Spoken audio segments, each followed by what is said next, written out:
I'm real revolutionary right now. Support this man, Black Media. He makes sure that our stories are told.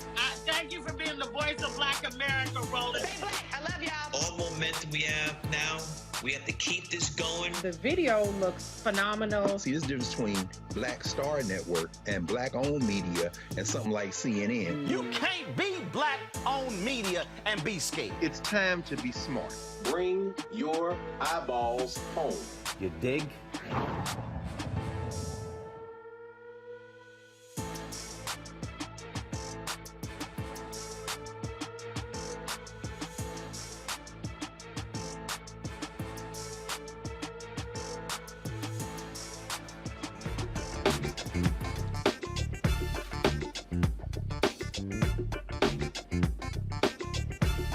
Today is Thursday, February 3rd, 2022. Coming up on Roland Martin Unfiltered, streaming live on the Black Star Network. The NFL's Rooney Rule was created 20 years ago to help increase the number of Black and other minority head coaches. Two attorneys led that effort, the late Johnny Cochran and Cyrus Mehri. He will join us next on the show to break down what has happened over the last 20 years and his thoughts on the lawsuit filed by Brian Flores, former head coach of the Miami Dolphins. Folks, the family of Ronald Greene, the Louisiana man beaten to death by Louisiana state troopers, they're still waiting for some kind of accountability. Tonight, we'll talk with his mother, who will respond to what Governor John Bel Edwards said about him knowing about her son's death hours after it happened and not saying a word while he was campaigning. You remember that Florida State Representative who told the truth during a hearing about critical race theory? Well, Ramon Alexander will be with us to discuss it and what is happening in the state and why Republicans don't want him to keep talking. A father and son from Chicago are looking to bring life back into the south side of Chicago. The duo will explain how their $6 million project will create a community hub of Black life, culture, and entertainment. And she's the first Black woman to be nominated to the Federal Reserve Board in its 108-year history. Today, Dr. Lisa Cook faced the Senate Banking Committee and a whole bunch of Republicans who, for some reason, don't really like another smart, accomplished Black woman. And 4 people suspected of dealing drugs in connection with the overdose death of actor Michael K. Williams have been arrested. We'll tell you all about that. Folks, it is time to bring the funk on Roland Martin Unfiltered on the Black Star Network. Let's go. He's got it. Whatever the miss, he's on it. Whatever it is, he's got the scoop, the fact, the find. And when it breaks, he's right on time and it's rolling. Best believe he's knowing. Putting it down from sports to news to politics. With entertainment just for kicks, he's rolling. It's on go, roll, roll, y'all. It's Roland Martin, yeah. Rolling with Roland now. He's funk, he's fresh, he's real, the best, you know he's Roland Martin now.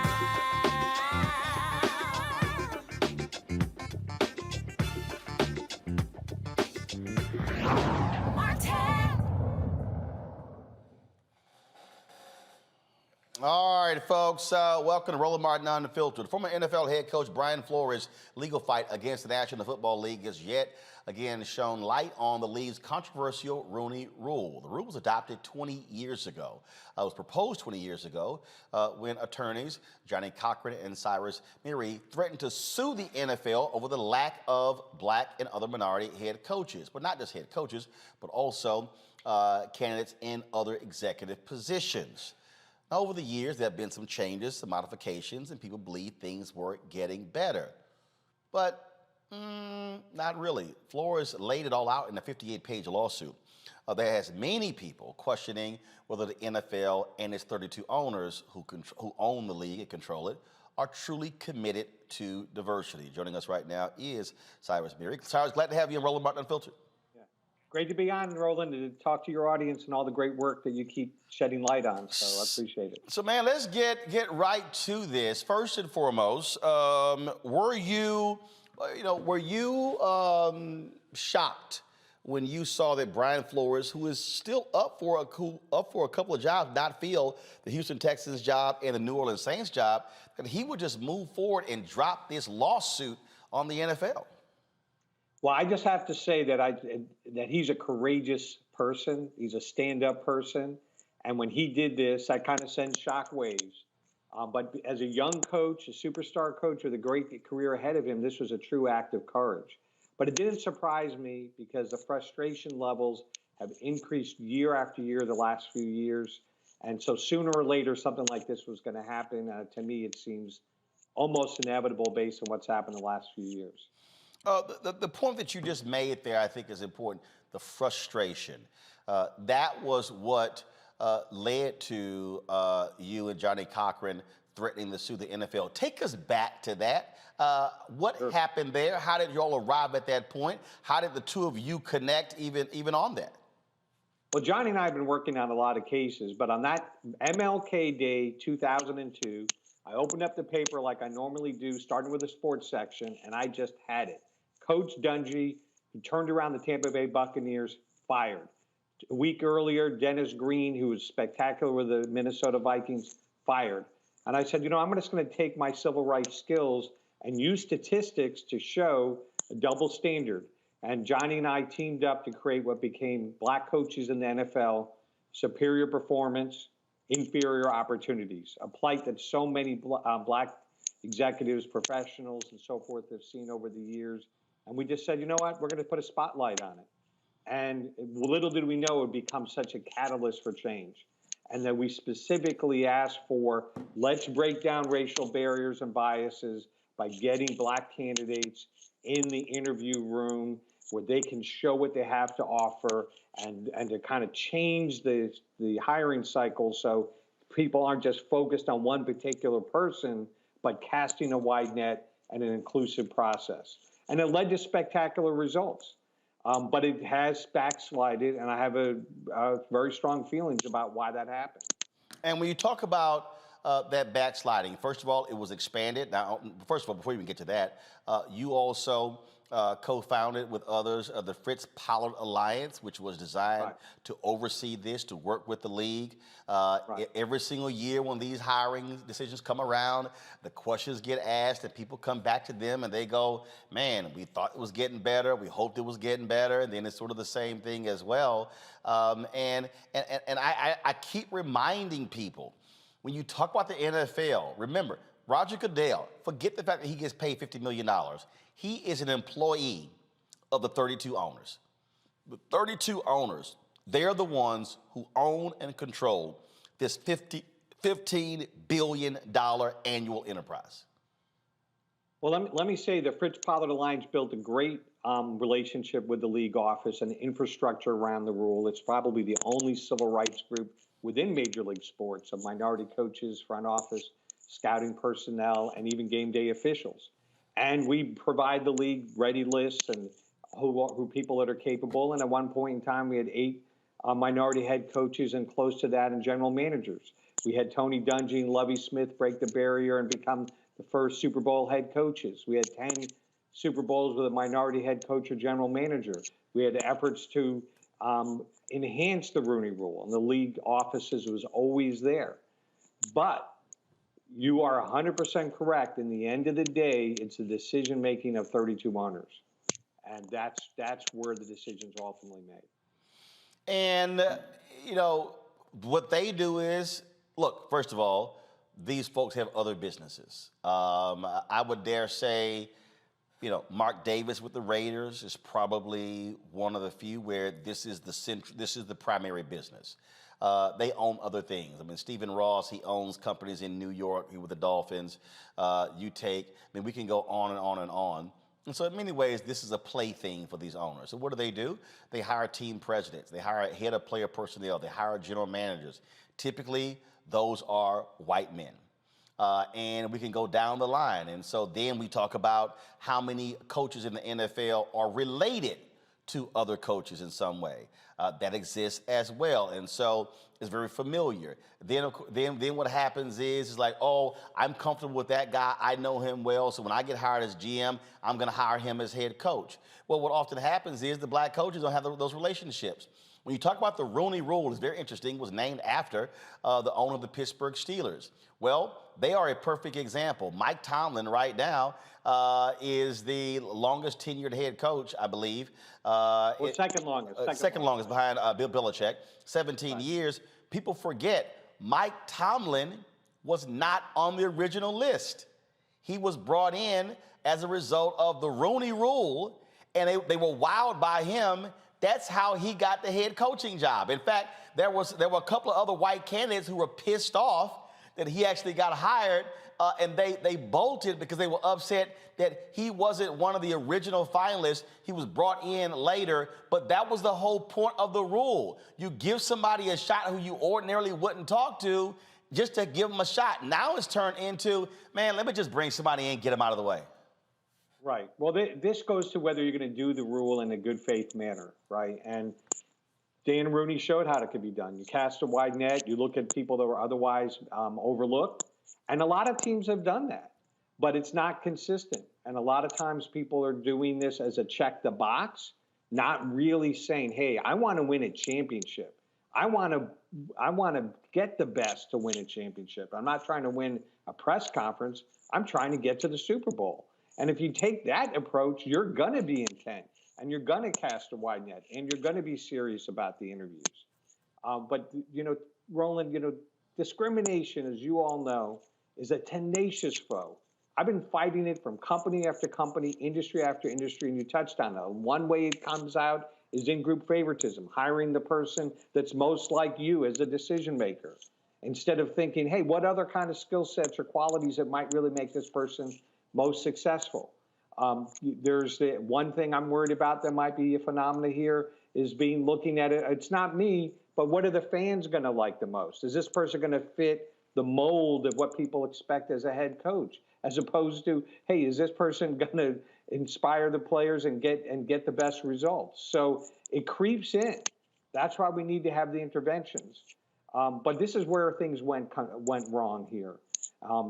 In 2003, the NFL showed it was serious about the Rooney Rule and put the hammer down on the Detroit Lions when they didn't comply with the rule, and they basically already selected somebody and asked black coaches to come in who rightfully said, I'm not going in if it's not a true interview. And then a few years ago, in contrast, when Mark Davis, the owner of the Raiders, already had in his mind, already had a deal with John Gruden. And then they were supposedly going to have his GM interview candidates that he, as the owner, never even interviewed.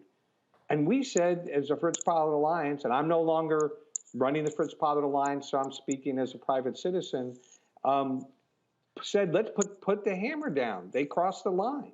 And when you send a message of enforcement and accountability like they did in 2003, tremendous progress happened. But when you send a message of a blind eye and we're going to let people off the hook, the reverse happens. And that's why the league is in where it is right now. You had a chance. Now they're at another fork in the road. And I certainly hope this time they're going to find a way to send the message loud and clear that what the expectations are of the decision makers, whether they're GMs or head coaches. Jason Wright is the only black team president in the NFL with now the Washington Commanders. And he was at the Economic Club of D.C. today giving a speech, and he talked about this, and this is one of the things that he said. He said, look, it's not that hard. You just got to actually be committed to doing it. This is what the story says. Washington has a Latino head coach in Ron Rivera and a black general manager in Martin Mayhew. It has the only woman, Julie Donaldson, as part of a team's NFL broadcast crew. And Jason said, I have built the most diverse leadership team in the NFL. Where there's a will, there's a way.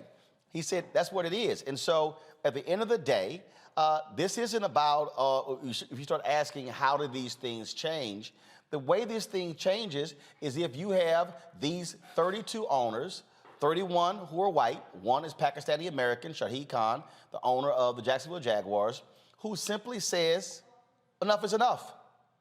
Get it done.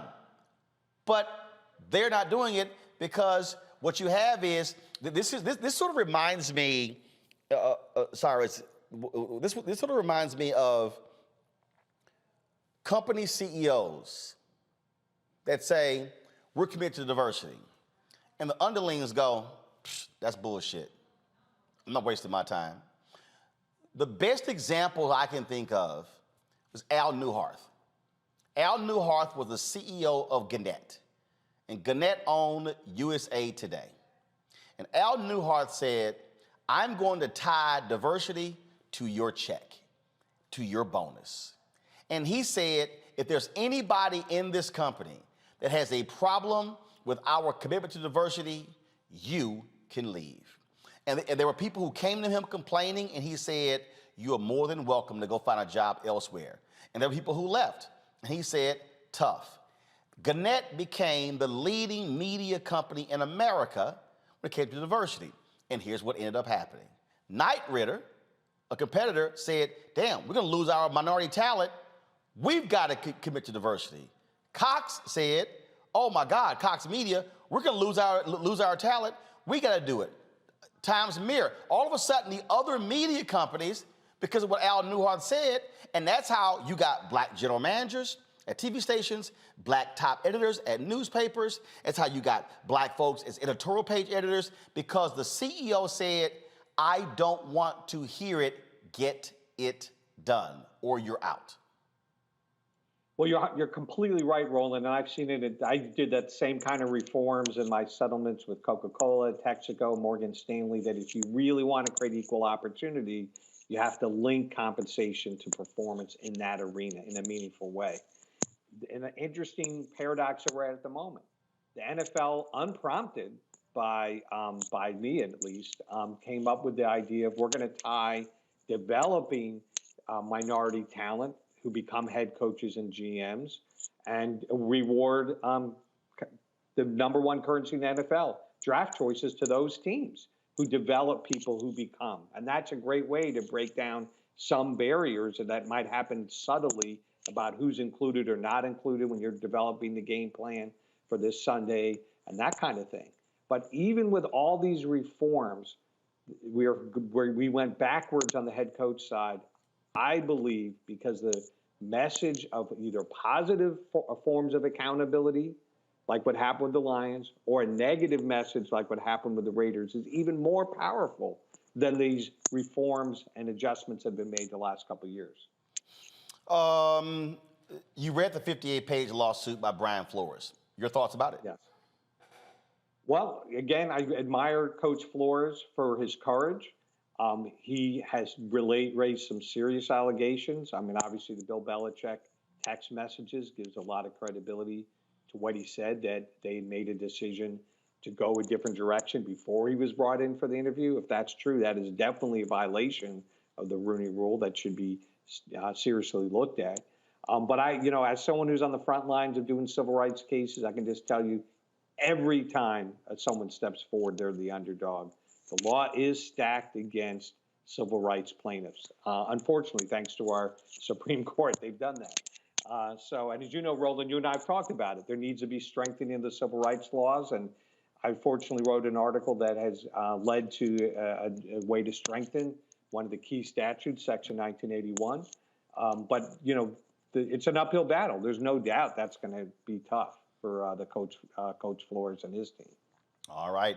Cyrus Mehri, we appreciate it, man. It is, look, I posted this on all of my social media, that this is not just the NFL. This is Wall Street. This is corporate America. This is ad agencies. I mean, we can go on and on and on. You were involved in the Madison Avenue project as well, trying to deal with this. And at the end of the day, I've always said you can't show me anything in America where folks gave it to did something for black folks voluntarily. It had to be a fight and a battle, because we're talking about jobs that make millions, industries that are billions of dollars, and so it takes someone like a Brian Flores to have the guts to say, I'm going to risk it all, but somebody has to do it. He's sacrificing for others, no doubt. All right, then. Cyrus, we appreciate it. Thanks a lot. All right, Roland, take care. Thanks. Thank you very much. All right, folks. I'm going to bring in Reese Colbert, Black Women Views, who joins us right now. Shout out to Dr. Greg Carr. He's not with us today because there was a funeral today of his mother. And so just wanted to say our condolences are certainly with the Carr family. We'll be joined by some other panelists in just a moment. Reese, you know, this lawsuit is quite interesting because, look, the brother had no other thing he could do, and that is, and I love these people who say, well, you know, what's his end goal? Well, he spells out what his end goal is. His end goal is to end the racism in the in the NFL and to create opportunities for black coaches and others.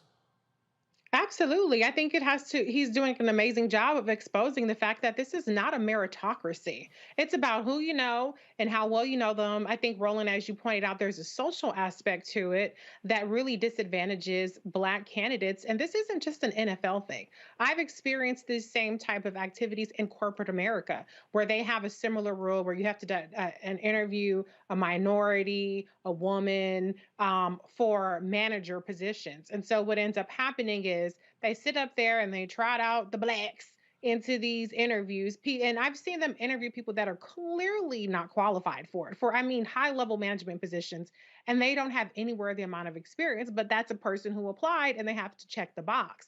And so we see this kind of, all the black folks I know are interviewing for jobs and getting none of them.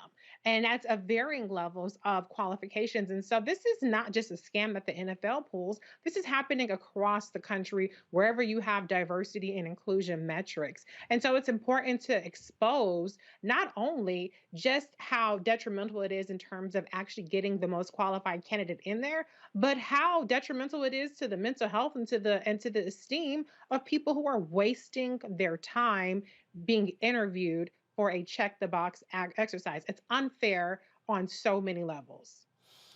And the thing here, of course, the NFL, their knee-jerk reaction, we absolutely dispute these things, blah, blah, blah, blah, blah, blah, blah. But the numbers don't lie. Well, I mean, it's not a coincidence. How do you just coincidentally never have, for instance, in the case of the Giants, a black coach in 100 years? There's seven. There's 7 NFL teams that have never had a black coach, black head coach. Right. And, you know, we've had some incredibly successful black coaches. I mean, you just pointed out several of them, Super Bowl coaches, where you had Lovie Smith and Tony Dungy going up against each other. And so it's indisputable that black coaches, when they're put in a position to succeed, we've seen that they actually have better records than even some of the, you know, and they're fired with better records than their white peers who were still head coaches of different organizations. You know, even though these coaches don't make decisions together, these are 32 independent organizations, the systemic attitude towards selecting a candidate is a problem. And you cannot say that that's a coincidence that 32, you know, that, well, like you said, 7 teams haven't had black coaches. But the bottom line is there's a problem in all of the organizations. And that's what needs to be addressed. And it takes a lot of courage for what Brian Flores did. And I just hate when people say stuff like, well, what is your point? What are you going to get out of it? Even if he doesn't benefit from it directly, he's exposing it and he's going to force court proceedings and depositions and evidence discovery to come out and really shine a light on what people, black candidates across the NFL are actually experiencing. Absolutely. All right, folks, got to go to a break. We come back. We're going to talk about the case out of Louisiana, the Ronald Greene case. We'll talk to Greene's mother about his ongoing case and why Governor John Bel Edwards knew about what took place to her son, but never said a word about it on the campaign trail.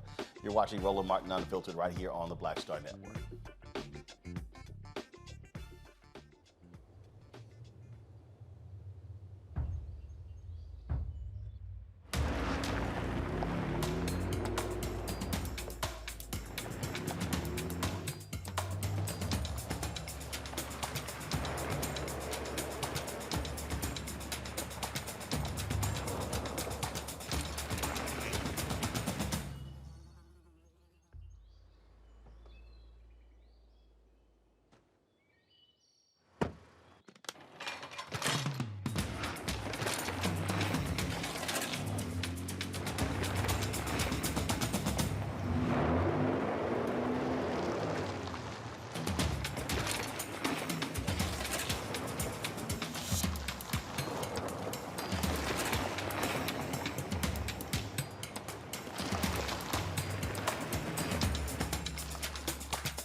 Don't you think it's time to get wealthy? I'm Deborah Owens, America's Wealth Coach, and my new show on the Black Star Network focuses on the things your financial advisor or bank isn't telling you. So watch Get Wealthy on the Black Star Network. Pull up a chair, take your seat. The Black Tape with me, Dr. Greg Carr, here on the Black Star Network. Every week, we'll take a deeper dive into the world we're living in. Join the conversation only on the Black Star Network.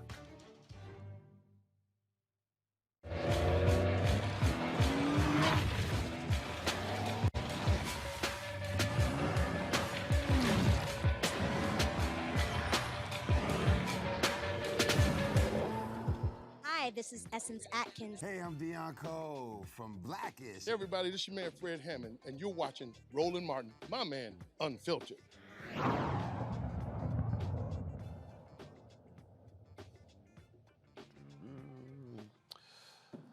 All right, folks. Parents in Republican-led states are still trying to make critical race theory a major thing. It's not. They're lying. There's a push to take dozens of books by black authors off of library shelves in Texas. Yeah, but I told y'all that was going to happen. I told y'all this is what my critical race theory. This was about diversity, equity, inclusion. It was about black people.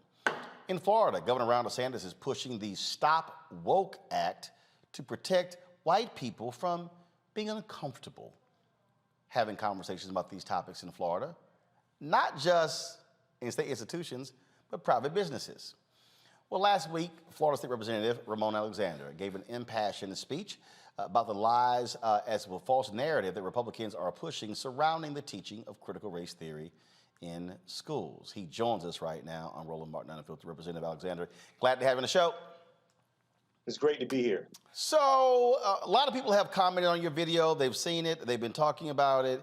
And what's so interesting was listening to the chair, you're going to have to stop. That's enough. That's enough. Not wanting to hear the truth about why this fake thing is happening. Well, that was my point, Roland. And first of all, it's great to be on the air with a great alpha man. I'm a member of your fraternity, and I'm a big fan of yours. All right, and I appreciate the invitation. But I will say this, there's so much subjectivity and objectivity in regards to how you view your perspectives on the world. And the one thing that you cannot change is implicit bias. We all have our own life experiences. We all have our insights, but you can't take away someone's First Amendment right to express themselves and to be able to think critically for themselves to determine what is and what's not. So that was a challenge. I was able to express that and show that this is exactly what's going to take place in the school system, where school teachers will be felt in a very difficult situation trying to determine what is and what's not. And they will be at calls and be liable, and the school districts will be liable and face lawsuits for giving factual information and not whitewashing history. It's so outlandish and crazy because, to your point, I mean, at the rate they're going, man, you got, if one parent, you got Iowa Republicans saying, let's put cameras in the classrooms to live stream what's happening. So if a parent watching the live stream objects to what a teacher is teaching, they could call in. It doesn't sound like conservatism to me. It is the exact opposite.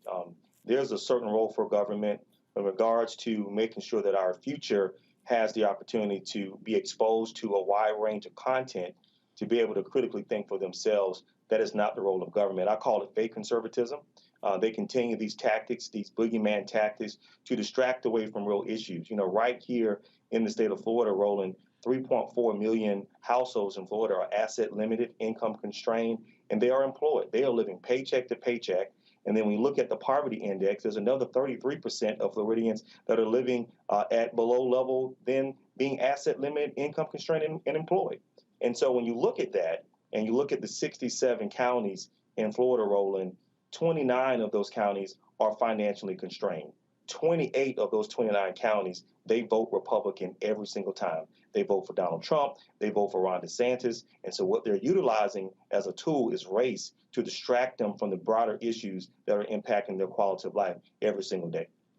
Well, I've long said, and my book actually is coming out in September, we're dealing with white fear that's being driven by the browning of America. That's what we're dealing with. We're dealing with people who don't like the fact that we as African Americans now get an opinion. We now hold political office. We now control economic positions. We are mayors of cities and things along those lines. And it's driving them crazy that we no longer are accepting what is being called as, the definition to be an American. It has always been determined through the prism of whiteness. Now we say, no, we're going to reimagine what America is for us, not based upon what y'all have always said and done. Absolutely, I agree 100%. And this whole idea that we live in a post-racial America, this idea that white supremacy does not still exist in America, white privilege, systemic racism, structural racism, trying to help people understand and wrap their minds around it. It is a traumatic experience just to sit down and read a 1,000-page bill that has this type of content in it. I mean, it was an emotional experience for me. I tend to be a very pragmatic member of the legislature. I work behind the scenes. I secure hundreds of millions of dollars for my constituency. I happen to represent the only predominantly African-American county in the state of Florida, Gaston County, as well as I represent Tallahassee that has FAMU, Florida A&M University. And so I recognize my responsibility that I have to work on critical issues. And so for me to have that type of reaction, I hope it got some of my colleagues' attention that this is very offensive. It is very short-sighted. And for a member of the body to say that race doesn't matter, the color doesn't matter in America, it just shows you how far we still have to go. See, what I keep laying out and what we're confronting and what we're dealing with is very simple. And that is this wasn't about Trump. It's not about anything else. What this is about, and I keep saying to people, this is about to be the next battle for the next 50 to 100 years. I mean, we're talking about by some estimates 2032, 2036, 2037, 2040. Different estimates we've heard that we're at 2043. There will be a nation that's majority, that's majority minority, or say the emerging majority, and that is what is troubling for many of these folks. And it's like, we got to hold on to this power as long as we can. And now this whole deal of, we don't want them to be uncomfortable. First of all, what the hell does that even mean? And then you have these Republicans who supposedly who care about privacy, but now you want to tell what private businesses can do with this bill by DeSantis. What Ron DeSantis is doing in your state, he is appealing to white racists as well as white conservative MAGA people. It has nothing to do with anything else other than he is trying to appeal to that group. And I dare say Ron DeSantis is even more dangerous than Donald Trump. I agree with you. And they have a major geographic and demographic problem. If you look at the state of Florida, Roland, the last 4 gubernatorial elections, the last 4 races have been decided on average by less than 1% of the vote. And so we passed back in 2010 a referendum or a constitutional amendment on the ballot called Fair Districts, Amendment 5 and Amendment 6. And so because of these geographic locks, you have these low-density rural areas that are voting red, voting Republican, and you have going into the I-4 corridor in Tampa and Orlando, these districts are trending a different way.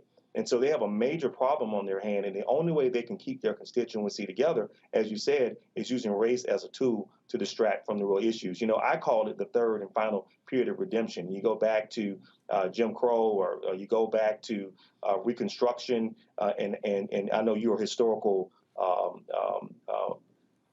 competent person. I watch you all the time in discussing the historical natures of our country.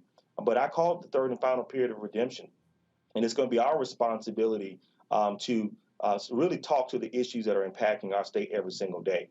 They want to talk about banning books, but we're talking about dealing with the rising home insurance rates in our state, the rental rates. We're talking about expanding Medicaid. We're talking about dealing with public education and a wide range of issues. So at one point, we have to acknowledge ignorance, but we can't entertain that ignorance. But we have to make sure that we are explaining clearly and precisely what they're doing, exposing the falsehoods, exposing the false narratives so that we can move our state forward and get away from these methods of distraction, which I call boogeyman tactics. I want to bring in my panel here, of course, Reese Cobra, Black Women's Views, as well as Teresa Lundy, communications strategist out of Philadelphia. Teresa, you get the first question here for Representative Ramon Alexander. Well, one, Representative, thank you so much for continuously fighting the good fight. But I think one of the questions that I think most American people are asking, what do we do next? What are some of the solutions that we can collectively do to keep the pressure on? Well, first, we have to do a better job of cultivating talent. We have to be intentional with identifying individuals that can run for office or run campaigns, be involved with grassroots organizing, electoral politics, and develop them and cultivate them. I was exposed to this process at an early age. I served as student body president at FAMU. I led a 36-hour sit-in the governor's office for the death of Martin Lee Anderson. I worked on the local level. And so me being able to come in, I was able to put my foot down and move in the process in a very competent way. One of the things I see with a lot of our elected officials and many of our Black elected officials, they get into a position of power and they sell their souls out. And so it's not about a matter of getting to the position, but making sure that you are prepared and you understand the value-added proposition of the role and the responsibility to make sure that you represent the best interests of our communities. So the first thing I would say, we've got to do a better job of training and building on our bench and in vertically integrating them into our communities so that they can be in positions to have a seat at the table to make an impact and not sell us out. Reese. Thank you, Representative Alexander. My first comment / question is, one of the things that Republicans are really good at is gaslighting. And one of the things I noticed about the dialogue around this Stop Woke Act is that the Republicans are asserting that they are not banning the practice of quote unquote objective teaching of things like slavery and the Holocaust and things like that. What they're trying to do is eliminate the subjectivity. But at the same time, this act injects so much subjectivity by talking about how it makes people feel to hear about these topics. Can you kind of deconstruct or explain a tactic and how you explain to your constituents or to Democratic voters or people who aren't necessarily following this closely, how do you explain the disconnect and the gaslighting that the Republicans are doing so that they understand what's really at stake here? Well, first thing, we have to communicate with them. I think this whole tactic of just sitting back and just turning the other cheek and not calling it for what it is, I think that's a failed strategy. I think we have to speak truth to power. They're talking about them feeling uncomfortable. Well, we have to make sure that we are expressing ourselves in a way so they understand how uncomfortable it makes us feel. And so I think the first thing we have to do is have trust. It comes down to the three methods of communication: the method, the message, and the messenger. And so sometimes certain people may not be the right messenger. And we have to find the right methods and integrate ourselves into our community and empower our next generation of leaders, not push them down, not isolate them, but empower them so that they can take ownership and responsibility so that rolls right into the election cycles. Now, in regards to the actual bill and the content of the bill, we have to do what we're doing right now, have these detailed conversations to expose the hypocrisies and the fallacies that come along with these type of bills. The mere fact that you're talking about ideology, the sponsor of the bill in the Republican Party of Florida, where they're actually using an ideology to purport their idea in order to determine what is and what's not. And so the hypocrisy is within hypocrisy. For us to want to shy away to say we can't talk about racism or talk about what a racist idea is, and people feeling uncomfortable with that, we have to have those difficult conversations, and we have to be at the table, and we have to have the right messengers and the right methods to communicate that information.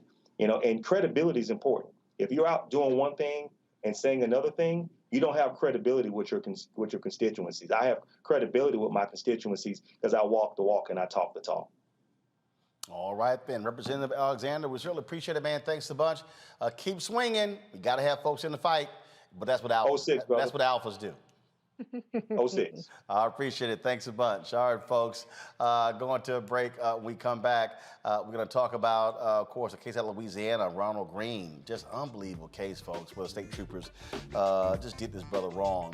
But a couple of housekeeping notes. Don't forget, folks, you have until February 28th, 25 days left to apply for 7 of the $15,000 each scholarships from McDonald's. This is a partnership between McDonald's, yours truly, and my frat, Alpha Phi Alpha Fraternity Incorporated, in honor of our 7 founders. This is the 115th anniversary of Alpha, and so we're giving away $15,000 scholarships. With all the details, how to qualify, go to tmcf.org, tmcf.org. Again, the deadline is February 28th, so please, and any student at the HBCU who's a junior or a senior can apply. That's important information. You got to be a junior or a senior in the 22-23 academic year for you to qualify. Folks, don't forget to also download the Black Star Network app. You can, of course, on all available platforms, Apple phone, Android phone, Apple TV, Android TV, Roku, Amazon Fire, Xbox One, and also Samsung Smart TV. And we want you to join our Bring the Funk fan club. Your dollars make it possible for us to do what we do. And so, Cash App is $RM Unfiltered. PayPal is R Martin Unfiltered.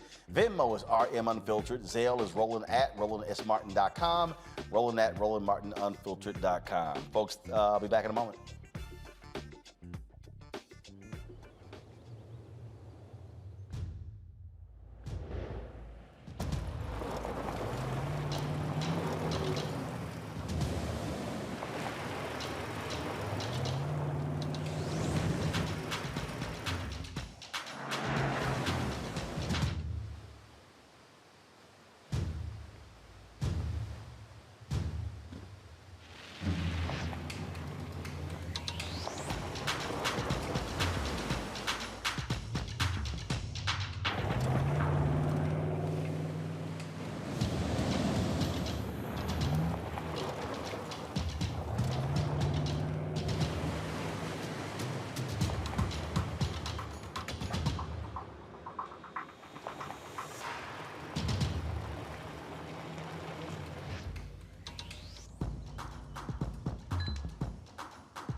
Hi, I'm Dr. Jackie Hood Martin, and I have a question for you. Ever feel as if your life is teetering and the weight and pressure of the world is consistently on your shoulders? Well, let me tell you, living a balanced life isn't easy. Join me each Tuesday on Black Star Network for A Balanced Life with Dr. Jackie.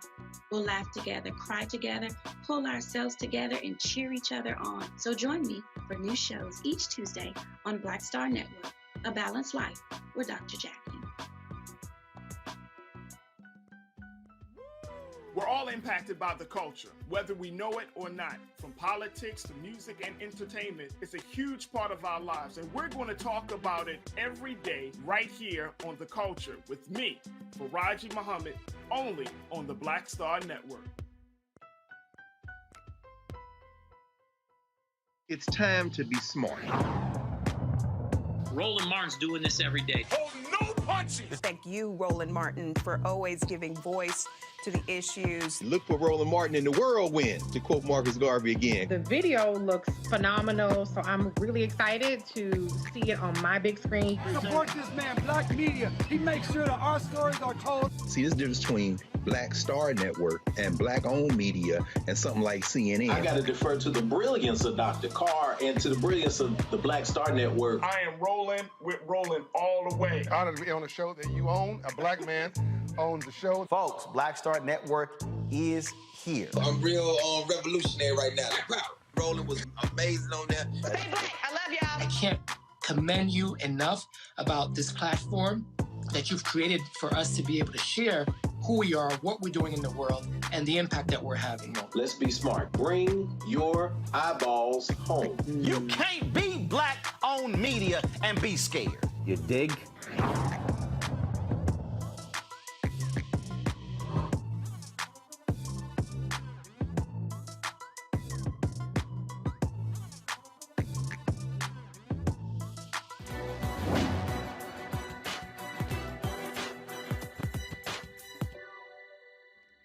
The test of character is the amount of strain it can bear.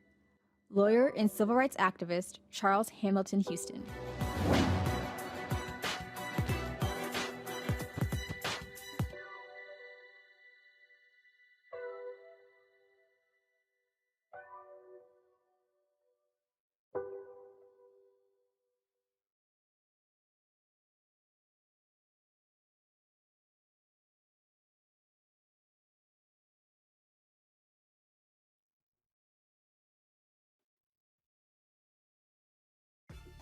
Welcome back to Roland Martin Unfiltered. I'm repping Virginia State University. I'm wearing their gear today on the show. And so, you know, one of their graduates was hitting me up, man, when you gonna wear VSU on the show?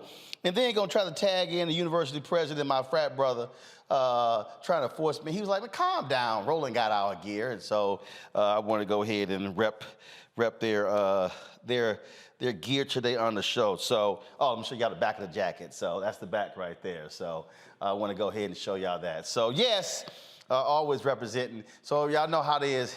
HBCUs that I've attended, I've spoken at, that's the only folks I get to wear their gear on the show. And so that's why y'all see. So if you ain't seen your HBCU, that's because I ain't never been invited to speak at your HBCU. And so that's how we do it. So, and don't forget, I'm going to be at Grambling on Monday. Looking forward to speaking on the campus of Grambling State University on Monday. And so it's going to be pretty cool. All right, folks, let's talk about our next story. A father and son team in Chicago, they're developing a hub for Black life in the city's South Side. Reverend Dr. Byron Brazier, lead pastor of the Apostolic Church of God, and his son, developer Jay Brazier, will use 8 acres of church property to build commercial and residential spaces, along with technology and entertainment venues. And so this here is, do y'all have the video? Roll the video. Okay, roll the video, please. So it gives you a really good idea of what they are doing. The project would have cost $300 to $600 million and promote Black entrepreneurship and success. The space will be near the Obama Presidential Center and draw in tourists. Joining us right now is Dr. Brazier and his son, Jay Brazier. Gentlemen, how you doing? Good, Roland. Very, very well, Roland. How are you? I'm doing good. Good. Doc, it's been a while since I've seen you. I try, right. Haven't been, I get in and out of Chicago every now and then, but, it's January, it's February now. It's too cold to be visiting y'all in February, so I'm just letting you know. So I'm going to try to see y'all in June or July or August. Well, we'll be glad to have you anytime you come. So let's talk about this here. How did this whole thing start? Were you working on this before news of the Obama Presidential Library? How long has this been germinating? Well, I will tell you that we started this project some 6-7 years ago, where we really began to take a look at the 4 elements of every community: education, safety, economic development, and health and human services. And we determined that if you have high education and high economic development, you will tend to have low safety needs and low human service needs. But at the same time, if you have low education and low economic development, you will have high safety needs and high human service needs. And so as we began to take a look at this and we began to address each aspect, when we got to the economic development side, we really began to plan this out. And this was before the Obama Library. And that is when I called my son and we began to have some conversations, him being the creative about Woodlawn and what Woodlawn would mean, and created a plan for 2060, which all the residents in Woodlawn were a part of. In fact, we met with the community every 90 days for 3 years, and there was never less than 300 people in the room. And we really began to flush this out through any number of urban planners, and we came up with the 2060 plan that has now been accepted by the city of Chicago. It's interesting as you were talking about that. I remember so I first got to Chicago in 2004 to run the Chicago Defender. And I remember being, I was somewhere in the Woodlawn area. I remember having this conversation. It was a restaurant near there we were talking. And these 2 brothers were going off on gentrification. And they were going off, and they said, well, you the editor defender, and man, this ain't right. It started going on and on and on. And I said, brother, let me help you out with something. I said, have you ever owned a business? He said, no. I said, do you understand what thriving communities look like? He's like, what do you mean? I said, they're based on home ownership.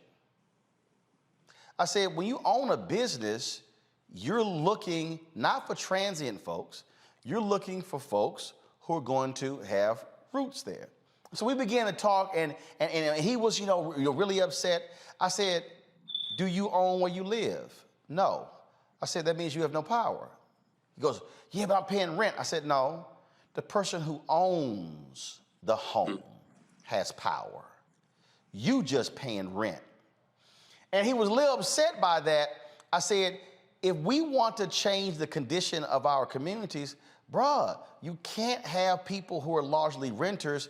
We've got to have owners. I said, and then when you have owners are more concerned about sidewalks, street lights, more concerned about police controls. Then when you own the business, you know you're gonna have stable traffic. And so as we were beginning to talk through this thing, he was really shocked by it because he thought I was gonna fall right in line to his old point. And my last point to him was, and I love because of what y'all are doing, is this here.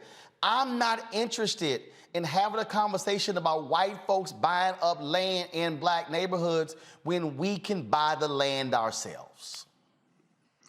Well, and that is true. Everything you said is correct, and that's what our economic development plan actually looked at. It looked at the makeup of Woodlawn and what displacement had already taken place in Woodlawn decades ago, which made it ripe for gentrification and other things to come in. But what we're doing right now is that we're not looking at city-owned land. We're looking at the properties that the church owns. So these are the 8 acres of properties that the church owns that were the catalyst. We look at this as the catalyst project for Woodlawn. And we put everything that we put in the 2060 plan will be some form catalyzed by the church properties. Jay Brazier, let's talk about, look, $600 million. How do you finance this deal? How do you make this thing a reality? We've seen other visionaries across the country. I remember when former pastor of Windsor Village United Methodist Church, Kirby John Caldwell, was talking about doing this massive development of homes and other things along those lines in Houston. That was what they were talking about. But it also comes down to the money. Right. Money is always a factor, in development. And the great part about what we're doing is, again, we own the land and it's free and clear. So that brings a lot of interest to other co-development opportunities. The performas that we're building are not just, again, for just residential, but they're for a commercial side. There's 214,000 square feet that's going to be available for commercial use. That we're going to have an initiative for Black business and Black business infrastructure. So there will be a combination of both emerging as well as already existing businesses that will join into this 200 and almost 15,000 square feet. And so the leveraging of the performas and also the value of the land, it being a trans-oriented development, there is it has transportation available to it. We are in the probably the market rate side of the community, which means that we are closest to all the natural assets like the lake and the park. We're a 5 to 7 minute walk from the Obama Center. So those what we're doing is synergistic to what the Obamas are creating over just a short walk away. I don't know necessarily or couldn't say positively that we would be doing this without the catalyzation of the Obama Center, but it has certainly brought the economic ability to develop on our parcels. All right, so let's do this here. I'm gonna, so right now, so first of all, like I say, we're here in our new studios, so I wanna do this here. I'm gonna walk over to our other screen, and I wanna look at the map here. And so, so when I look at this map here, and y'all should be able to see me as I'm standing before. And so, your church is right here. You talk about, of course, your 63rd quarters over here, Cottage Grove, and then, of course, you talk about whether so the Obama Presidential Library is going to be here. To your point there, the amount of traffic that you anticipate coming here, the reality is if they're coming here, they're going to need places to shop, places to eat, things along those lines. And so, so when you talk about being a catalyst, not just for people, servicing people who are coming here, but also explain to the folks who don't understand also how Chicago has always been set up, because the reality is, so this is 65th Street, 63rd Street. If you go up about 40 streets, pretty much Chicago for the longest just stopped at 22nd Street. And then they ignored everything going all the way down. Where you're centered, in essence, you're literally positioned perfectly from 60th up and then 65 down. And so this, just walk me through, that was your whole goal. This really becomes sort of like this gathering place for folks. They don't have to go downtown or have to go to the south suburbs. Right.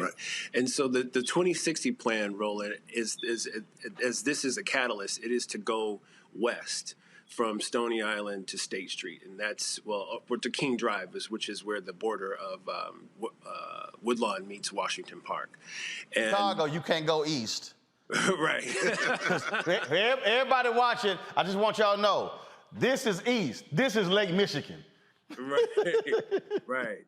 And so when we looked at the 2060 plan, it was really to make sure that we built and baked in the entire community plan that also hits to the West Woodlawn area. And so there are closed down schools that have been closed and vacant for a while, which we reimagined as cultural destinations. And so on our campus, this is a mini version of what that 2060 plan is. So there's agriculture and vertical farming. There is renewable energy with the microgrid, which is attached to a data center, a call center and resource center that focuses on AI, AR, and VR, which is augmented reality, virtual reality, and it focuses on R&D, which is research and development, and education. So there's going to be several programs that are for community people, young people, to be able to join this kind of new world of technology that we're building in. If we looked at the Black community is what it would be had we not had the current history. Where would our communities be? And so that's where we really started, without having to relitigate our history, but to actually ask the question, where would we be right now, and what were the things that we would need right now to be both regenerative as well as socially sustainable. So again, so now we have this is another one of the renderings here, and so the church is here in the center. In terms of housing, how many housing units are we talking about? Then also we talk about cost. The estimated number of houses is about 870 on the aggressive side, maybe about 650 on the conservative side. And that's going to range, it's a multi-income community. We want this to be a multi-income community, so this is a multi-income campus. So there will be some luxury, there will be some market rate, and there will be affordable. Now, we're talking about, again, this map here. What's your projections in terms of how many shops and different things that are going to be in here as well? So it's all ground level commercial. So there'd be 214,000 square feet of commercial space. Right now, we're being courted by several restaurateur investors and retailers. And in between we're at the top of the screen, you'll see the stacked type of structure. In between those is a promenade, a retail promenade. So you'll be able to walk through the internal structure of these 4 type of buildings that you see that are then centerpieced with steps that we're calling legacy steps, because on the risers there will be the names of all of the historic Black American figures who we should acknowledge and remember, and making sure that Woodlawn is remembered as a historical Black community. And so this right here, is a current photo of the church right here. And so, this here will be the new expansion? That is a possible expansion, because to the far right, that is Stony Island. Okay. And at that spot, that's the YMCA. And so when you see the Metro tracks, everything in white is all future possibilities. Everything to the left of that, all of the buildings to the left of that, the technology center, the hotel. All of these right here? Yeah, all of to the left. Yep, that's the high rise, the high rise, and the steps and the promenade in between that. So there's 2 high rises, 2 mid rises. To the right of that, the black building, that's the technology center. To the right of that is a 153 room hotel. To the right of that is a residential market and affordable and luxe. Down right in the middle, just behind the church, you see a gray box with that will be the microgrid there. No, that's the Black Box Theater. To the right, that's the microgrid. That's about 13,000 square feet. And all the way to the left, where you see the greenhouses on the top, that's the parking facility. It's a 9-level parking facility, so we will be replacing all of the parking that we've taken from the church and put it right there in that structure. So Bishop, all your parking right now is surface. So your whole deal is, what's the whole point of having all that surface level? We can go up. We can certainly go up, and it really provides a legacy for the future for the church. Well, this is absolutely fascinating. Is your plan for this to be completely privately financed? Or are you looking at tax increment financing districts, city, state resources as well? There's going to be a combination. All of the above. Yep. The 3 Ps, public, private, partnerships. Reese and Teresa, y'all might have some questions. Reese, I'll start with you. First of all, I lived in Chicago, Southside, Bronzeville for 4 years. So this is exciting. It's, more south than where I lived. One thing I noticed about Woodlawn is that it's the 87th most walkable area in the Chicago area. How will this development improve the walkability? And was that at all a consideration in how you guys developed how the land would be used? Walkability was on top of the list. Walkability is why people move to New York or any other of the dense major cities that also have culture and destination. So again, this campus is just a reflection of what we want to produce throughout the entire community. And Chicago, as you know, is known for its corridors and nodes, Michigan Avenue, North Avenue, Damon. And then when you get on the interior, there's nothing to get to unless you walk to those corridors. So what we'd like to do is to make sure that in that walkability that goes from one side of the community to the other, that there is your convenience.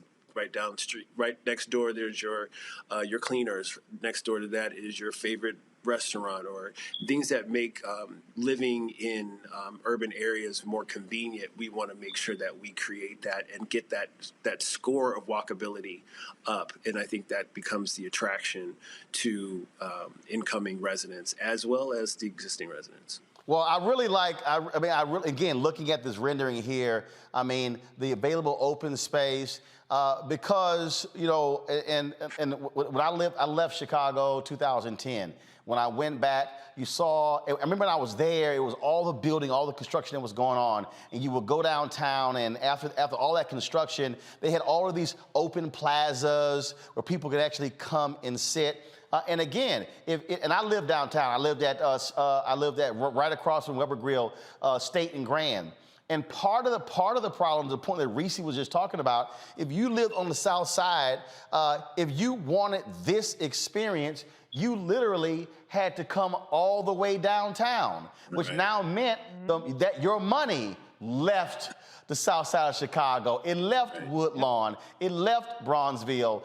And so African Americans and people always talked about, man, we just want a place to be able to go, sit down, eat, and enjoy ourselves. And really the only place on the south side, University of Chicago, that little area. And then you talk about University of Illinois, Chicago, what they've created there. And so, you know, here what you're talking about now is if you're African American and you come to Chicago, you want to be able to spend your money with our people. And so that's also, I think, well, you know, what was also just great about how y'all have put together this development plan. Yes.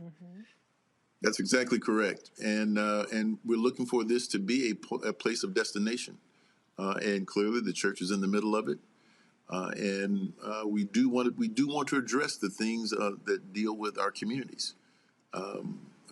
Many times people have a complaint about African American churches, and we don't do anything.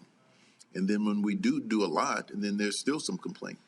But the reality is that we'd rather, if you're going to complain, we'd rather you complain about the magnitude of what we do. And many of the churches, the whole extent is how can we develop people's lives, both spiritually as well as their living lives. Teresa. Yes, well, one, I'm from Philadelphia, and I visited Chicago one time, and I was just so impressed with the architecture there.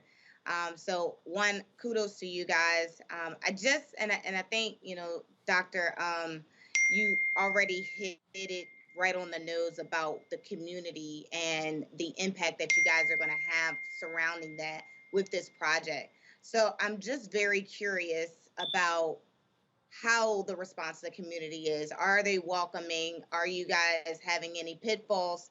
And is there something that, you know, that can be done to make sure that, you know, the vision is very clear in Chicago?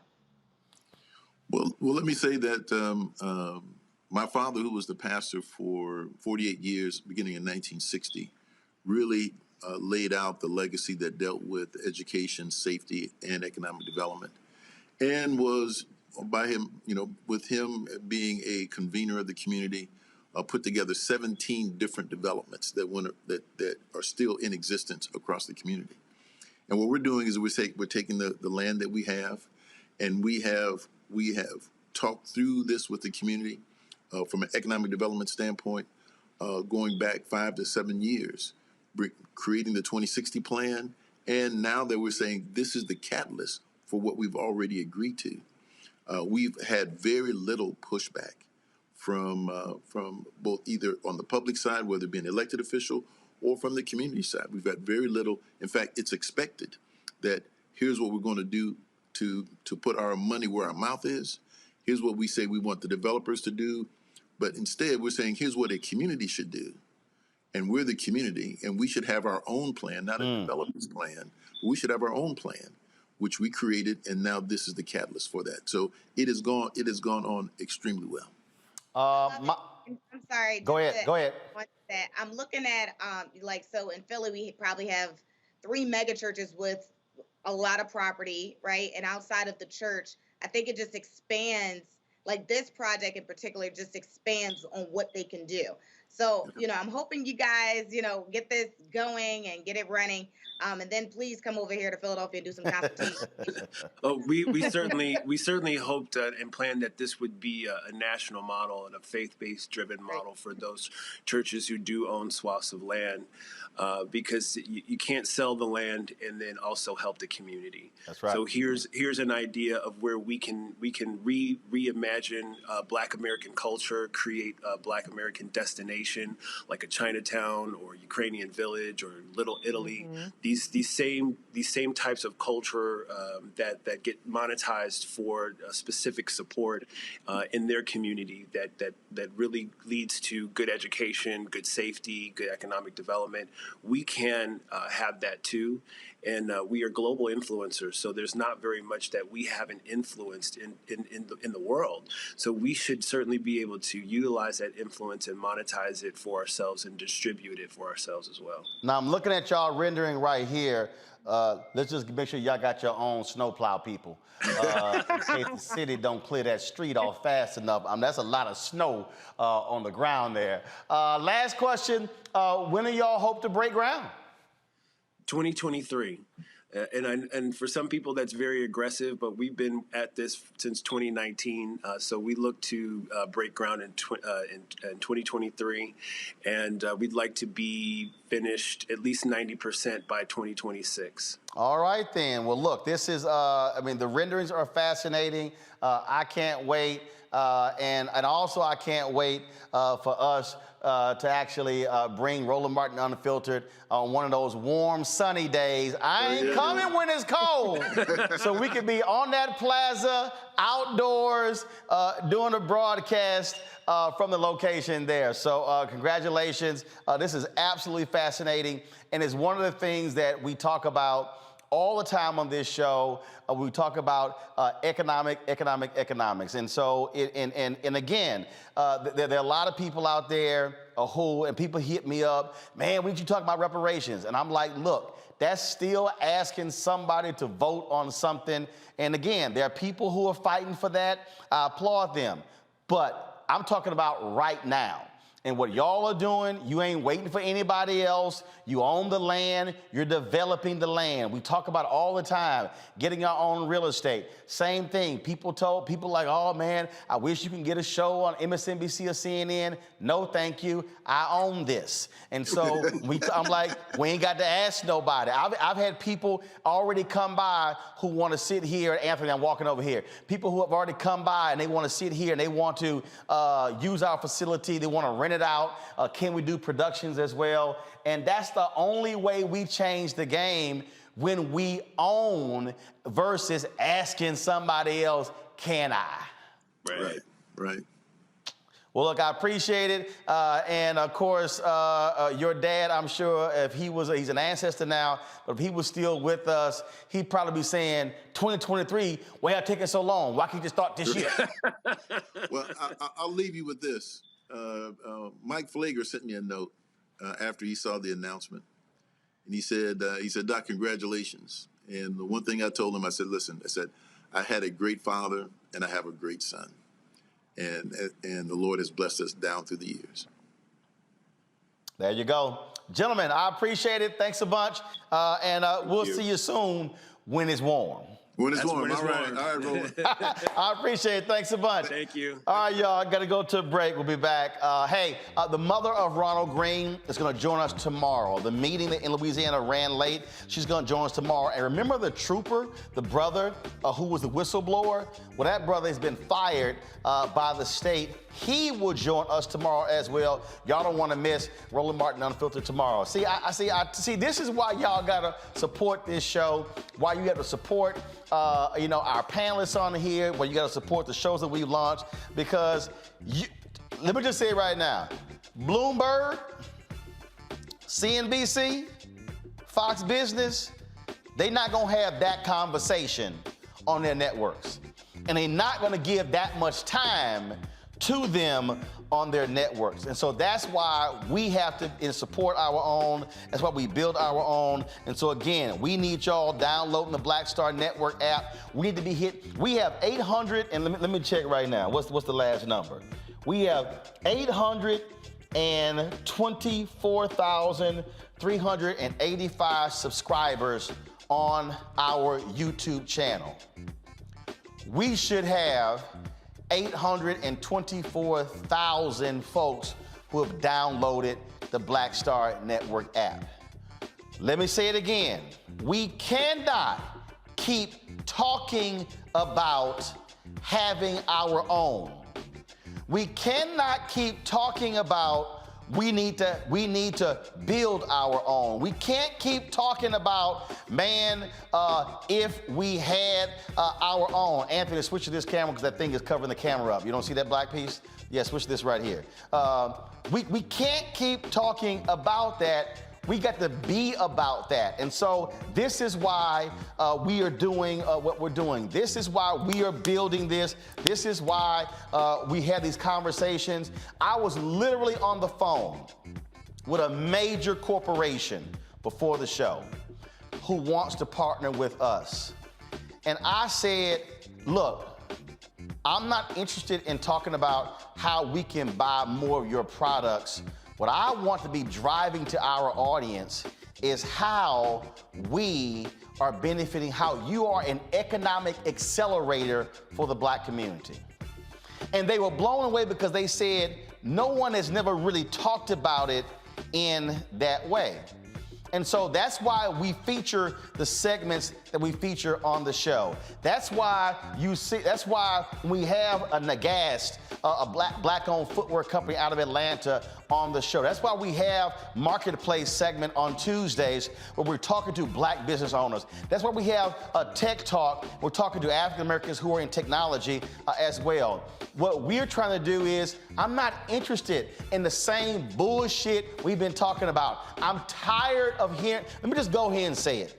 I'm tired of hearing us talk about gentrification and the land is sitting there, so why we don't buy it. I'm tired of us sitting here saying, man, we don't have any money, when the fact of the matter is, we can actually pool our resources and create investment funds and real estate funds to be able to buy things up. So Teresa's there in Philadelphia, Reese's here in the DMV. We run around talking about, oh, Prince George's County is the richest Black county in America. No, it's not. It's Negroes owning expensive houses. But what happened what happened in 2008 when the housing crisis hit? A whole bunch of them lost their homes because they lost their government jobs. So they weren't rich. They were paying mortgages. Some of y'all gonna get that a little bit later. And so what we're trying to do here, we're trying to let me say this right now. We're trying to matter of fact, kill the music. I'm gonna break it in a minute. I'm gonna bring Reese and Teresa in this here. We're trying to reprogram Black America. We're trying to get folk to stop thinking in an old way and reprogram. That, to me, Reese, is critically important because if we do not reprogram our people, we're going to be having the same conversations in 2057 or 2052 that we're having in 2022. Right. And let's be honest, this country is going through a reprogramming right now. And when you see what the Republicans are trying to do, we just had a segment on it with Representative Alexander and this whole quote unquote Stop Woke Act. So the reprogramming is happening, but they, like we've said many times, have a lens towards the long term. That's why they're getting in at the elementary school level, middle school level, high school level. CRT is not a thing at that level. But what they've done is they've used that as a pretext to get in and start to indoctrinate young children with a certain mentality. And so a show like this in the Black Star Network, what that's trying to do is say, let's control the narrative. Let's reprogram our lens towards how we view the community, our empowerment within the community, how we ingest our news, how we analyze it, and how we take political power. Once we put all of those things together, we will be able to truly harness the power that we have. But until we recognize the power that we have, we won't be able to utilize it to its fullest potential. And when that happens, then we abdicate our power to everybody else, and they're seizing it. And you know what, Teresa? I got to go ahead and do this here. I love it when people say stuff who don't know what the hell they're talking about, and they don't fully think it through. So let me go ahead and bust out Cheryl R. Lee in the YouTube chat. So let me break this down. Teresa, this is what she said. Roland talked this shit, but as soon as Bezos, Bloomberg, Buffett offers his black ass $1 billion check, this network, this beautiful platform is over. Let me help you out, Cheryl, because I'm about to educate you since you clueless. You know, there were a lot of people who were angry when Bob Johnson and Sheila Johnson sold BET for $3.3 billion. They were upset. Man, why y'all sold it? Because first of all, I had to remind people that it was Sheila and Bob Johnson who put up their $20,000+ to get the network started. Now, all the folk who were complaining about why did they sell BET, not one of those folks complaining ever paid the payroll of BET. Not one of those people ever made sure the lights stayed on at BET. But here's what I need people, all y'all complaining about BET to understand. No other black business has created more millionaires than BET when it got sold. Now let me further make you look silly, Cheryl R. Lee. More black people today work for Bob and Sheila Johnson, even though they are divorced, because Bob and Sheila Johnson took the money from the sale of BET, and Bob Johnson right now owns something called a REIT. Let me explain to you what a REIT is. It's a real estate investment vehicle that's publicly traded, Cheryl. Bob Johnson owns multiple hotels across the world. Sheila Johnson owns a luxury hotel business and management firm that's across the world. They own multiple, y'all ain't hear me, Cheryl. They own multiple businesses. Cheryl, you don't realize that Sheila Johnson is one of the major investors in the sports group that owns the Washington Mystics, the Washington Wizards, and the Washington Capitals. Without the money from the sale of BET, they could not have bought the hotels, could not have bought the dealership. Cheryl R. Lee, you don't even realize that Sheila Johnson owns a private jet company. So if I'm looking to book a charter jet, I can call her company to book the jet. And so if you understand business, Cheryl R. Lee, you will understand that when you sell something, you can take the proceeds from that sale and acquire and do more things with it. Why? Because when they owned BET, they were not, quote, liquid. Meaning they had an asset, but they did not have money in the bank. So they owned it. And last point before I go to Teresa, Cheryl R. Lee, in the history of America, no black-owned business has ever sold for a greater multiple than BET did. By the way, Sheila Johnson has invested in other communication mediums.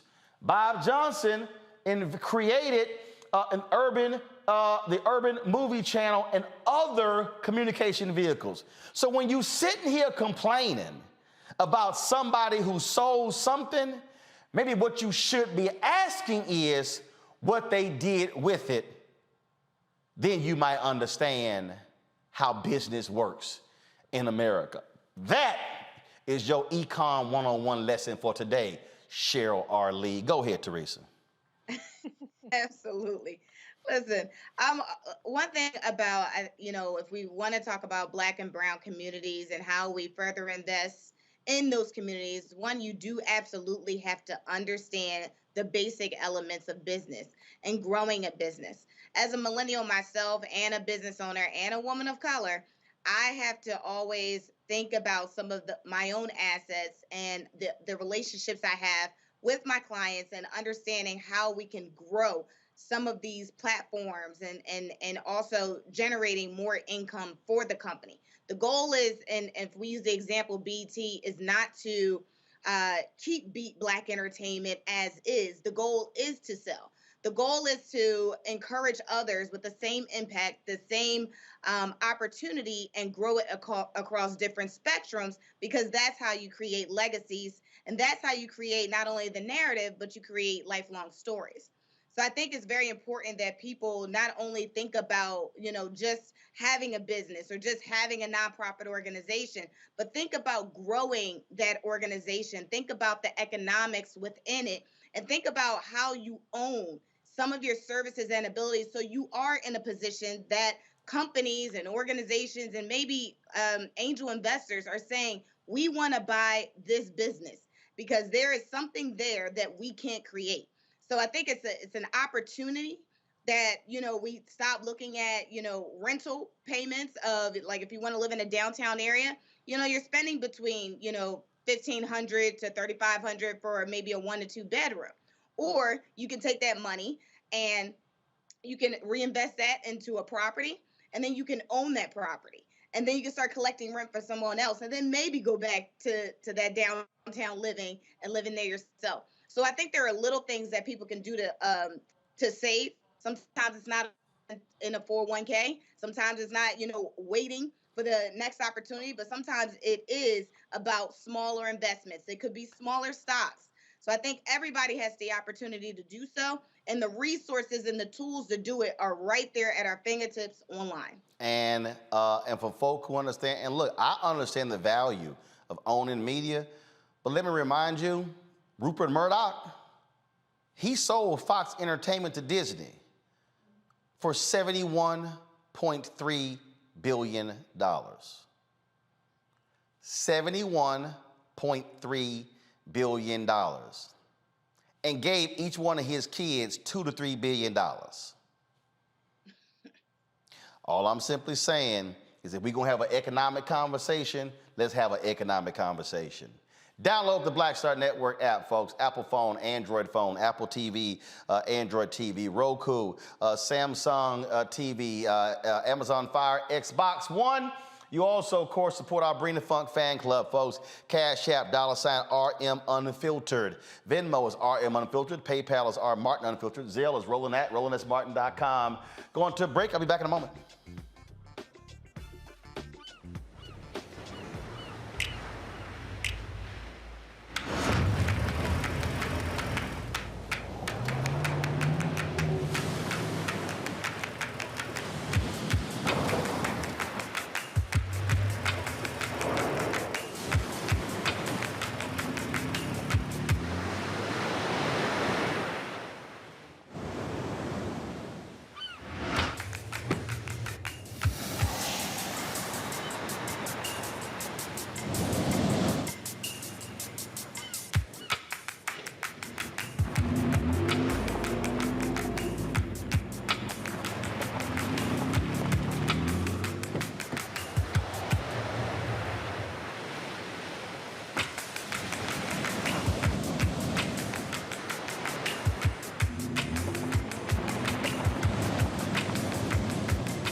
Deborah Owens, America's Wealth Coach, and my new show, Get Wealthy, focuses on the things that your financial advisor and bank isn't telling you, but you absolutely need to know. So watch Get Wealthy on the Black Star Network.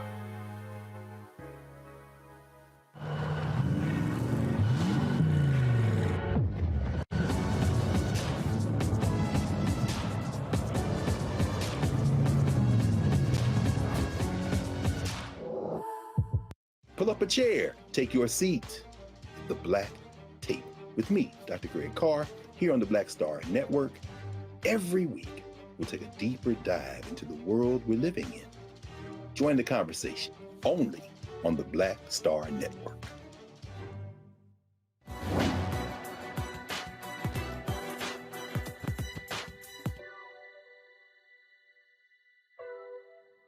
No one can figure out your worth but you. Entertainer Pearl Bailey.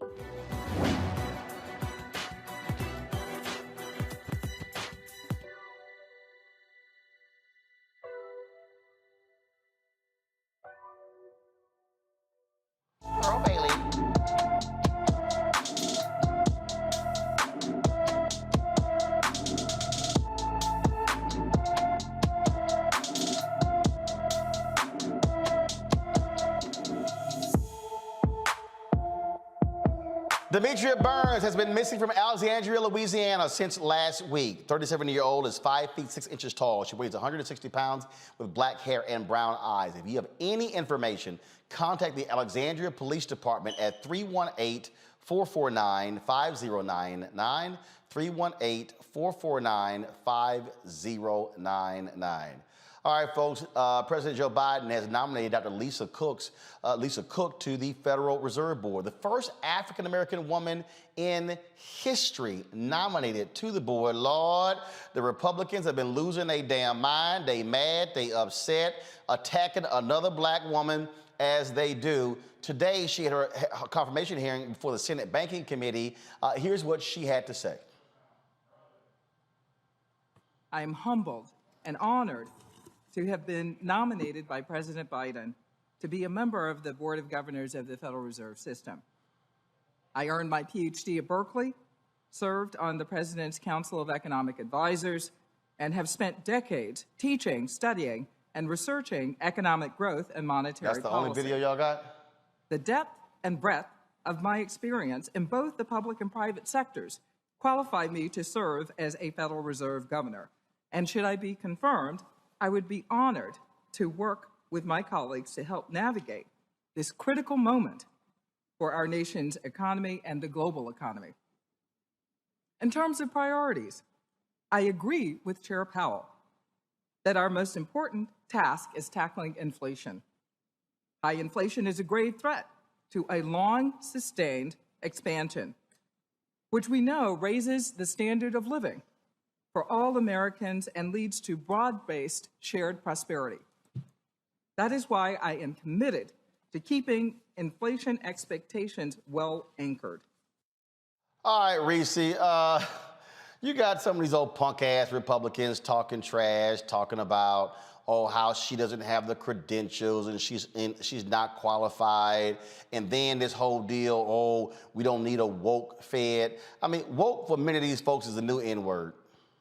That's exactly what it is. Woke just is a euphemism for black, which is a euphemism for, like you said, the N-word. The reality is that she has impeccable qualifications. Biden certainly isn't out here handing out nominations just for shits and giggles. He's nominating people who are exceptionally qualified. It's actually abhorrent that this is the first time a black woman has ever been nominated to that, but it is not an affirmative action pick. And I mentioned her nomination several times on this show before. The bottom line is this: no matter what happens, they're going to always call black people affirmative action candidates. It doesn't matter if he publicly makes a pronouncement like he did with the black woman SCOTUS nominee that he plans to nominate. He said very clearly, unequivocally, he would nominate a black woman who would also be qualified. Or if he just did what he did in this case with Dr. Lisa Cook, he just nominates her. But if you look at her background, she has all the credentials that people tend to like, at least in white candidates. She has an Ivy League background. She's a well-studied person. And there's absolutely no reason, no substantive or objective reason to reject her, except for the fact that she's black. And this goes to the point that they just don't want us to be represented anywhere. And they fear that any presence of us, no matter how small it is, mind you, she's just one person out of the Reserve Board of Governors, is a threat to their white supremacy. That's why they couched it as a woke person. Well, I don't know anything about her background that suggests that she's whatever they want to describe woke as in terms of ideology. She's a black woman who is going to be pretty much in the vein of other people, but she's going to have a different lens and a different background that's going to make her, obviously, rightfully, more focused on equity and other items that have long been neglected by this particular body. Teresa, look, it's just real simple. Black person gets nominated, all of a sudden they want to talk about qualified. Okay, we spent 4 years of a whole bunch of white folks being nominated, and Republicans didn't want to say nothing about qualified, and we had some grossly unqualified people who were in positions in this White House. And so I'm just like, and see, there are some people who've been saying, oh man, we got to defend this. This is what I said. I ain't having no conversation with none of these fools about qualified. because they only want to use the qualifier qualified when it's somebody black. All these folks with their comments, this is affirmative action quota, they can kiss my ass. I ain't even about to sit here and waste my time with these punk asses when again, you got white folks who get out, they don't say nothing. It's just automatically assumed they are fantastic. They are amazing. They are awesome. They're incredible. And this whole deal, well, does she have the proper monetary background, the proper, get the hell out of here. Teresa, go ahead. I mean, I think part of that mindset is, white America always thinking that they always have to take care of Black America. And Black America is not capable of holding their money. Black America is not capable to lead, but we are able to organize. And so I think there is a distinction there, and why there has always been a longstanding tradition of white America that has always been assumingly saying that Black people are not responsible to handle their own economics. Black people are incapable to rebuild or reconstruct. What they're able to do is serve. And that's why you see so many labor jobs that's always available to us. But when it comes to the executive leadership jobs, there's always the huge qualifier. Where did you go to school? I can't tell you countless times that I've been sitting in a meeting and I've been asked my age, I've been asked where I went to school, but then I bring, somebody on my team who's Caucasian, and then they're asked, oh, so how long have you been working here? There's no other qualifiers. And so it's a very interesting dynamic, especially when you have to lead. But part of it is I do answer the questions, but I do understand where I am. And where I am is a white America that's not willing to change their ideology, not willing to change their traditions. You'll get some that is willing to change. And for those that are willing to change are the ones that are able to make progress happen. Yeah, you nice. I ain't answering shit. All right. Speaking of not answering shit, check this out. This reporter, let me pull up his name. His name is Pablo. Just give me a second. He goes by Pablo Reports on Twitter. Pablo Manriquez. He's a correspondent with Latino Rebels. And so they were talking about, appointments and things along those lines. Check out what he hit Mitch McConnell with. How many Black women do you have on staff, and how are they informing your decision to move forward with this SCOTUS nomination? And same question to the other senators. How many what? How many Black women do you have on your staff, and are they informing your decision on how to move forward with the SCOTUS nomination? And same question to the other senators. Sorry. How many Black women do you have on staff, and how are they informing your decision to move forward with the SCOTUS? Y'all don't have his answer? How many Black women do you have on staff, and how are they informing your decision to move forward with the SCOTUS nomination? Same question to the other senators. Actually, I haven't checked. We don't have a racial quota in my office, but I've had a number of African-American employees, both male and female, over the years in all kinds of different positions, including speechwriter. They ain't asked your ass how many over the years. And see, you saw that receipt. We don't have a quota. No. We asking how many Black women your ass got right now. See, I look when I say, we don't see race, but you see that Black woman ass sitting right there. And let's be clear. You did not need that question repeated 3 motherfucking times, Mitch McConnell. Do you have a Black woman? You heard black. I know that black is like a bell going off in your ear. You heard it right the first time, but I don't know, maybe them wheels are turning. Maybe they turn a little slower these days for you to try to figure out how the hell you were going to answer that question. And he did. He bobbed and weaved talking about over the years, including speechwriter. We're talking about a deliberation process for the Supreme Court justice, the next Supreme Court justice. And you talk about at some point in time, you had somebody writing speeches for you. Get a fucking grip. And I did not like the quota thing, but what I did like about it, if Dr. Carr were here, where he would say, thank you, Mitch McConnell, for making it clear, Addison, as Clay points out, it's his real name. Thank you, Addison Mitch McConnell, for pointing out that unless you're forced to hire a person of color, a Black person, via a quota, you ain't got no interest in it. Maybe one day you'll get somebody. And he tried to make it about more than just black people, more than about just black women. But the bottom line is they have no intentions of actually having black people in positions of deliberation. I think, as Teresa said, they're fine with us being the mules. They're fine with us doing the labor. But when it comes to the intellectual capacity that we bring to the table and the life experiences, they don't want to hear it. Teresa? Yeah, we just saw the political spin full force, and it's interesting that as many African Americans we did have elected in the Congress and in the Senate, that we aren't pulling how many black and brown people that are in their offices serving and in what capacity, right? Some of them are just special assistants, some of them are speechwriters, but are they policy directors? Are they chief of staffs?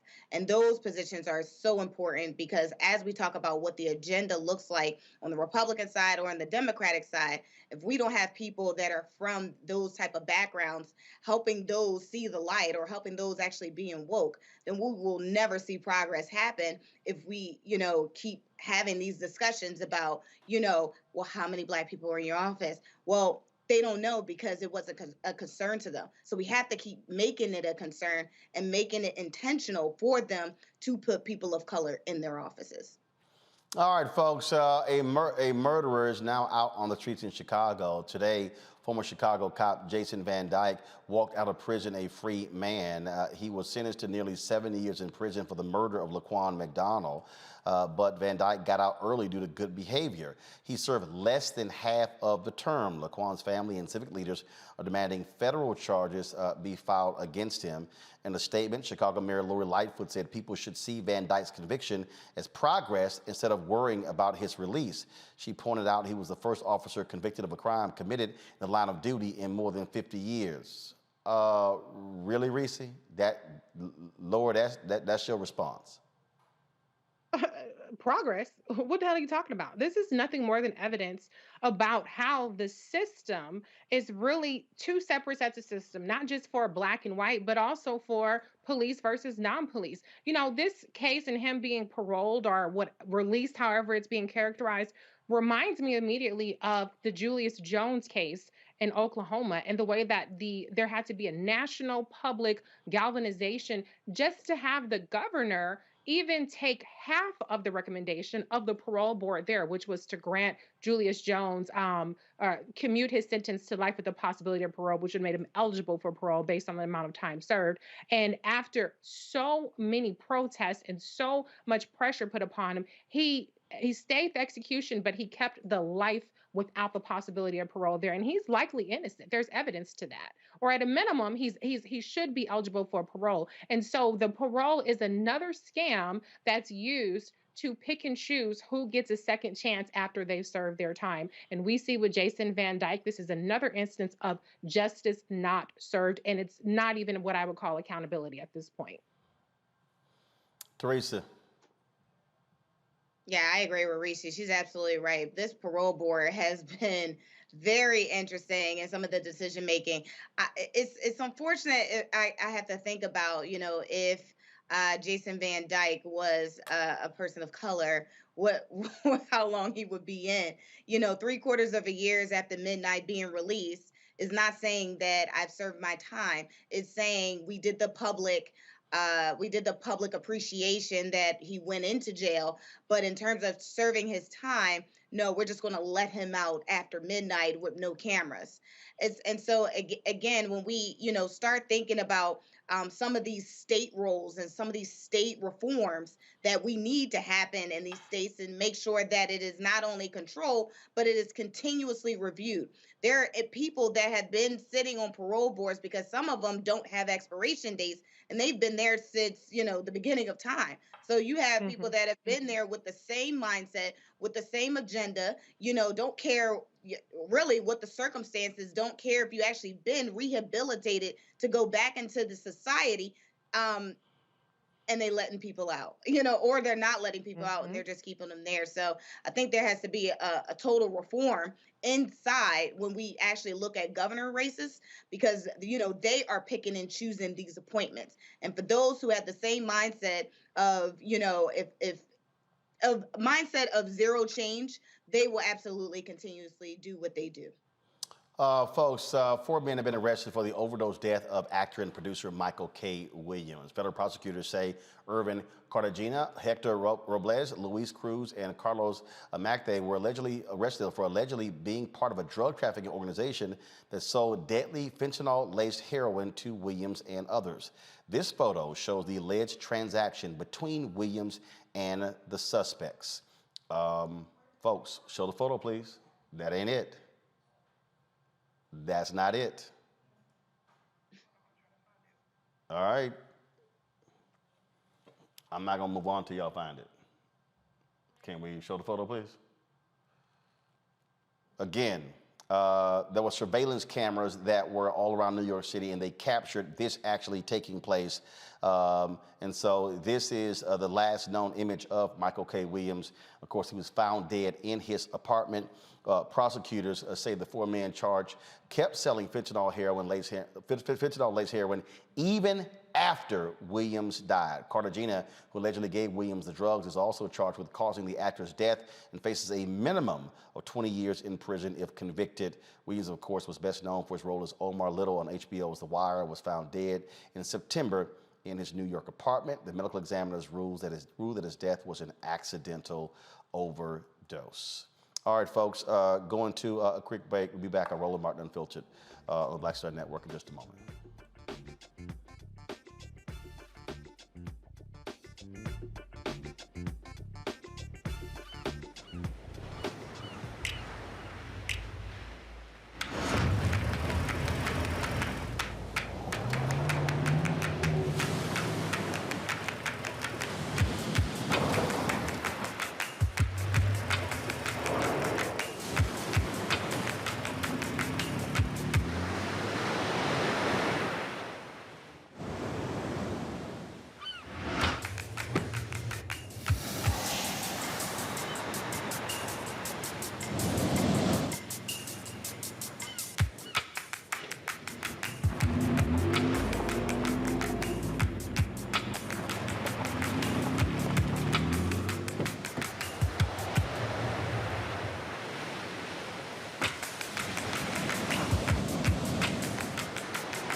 Black Star Network is here.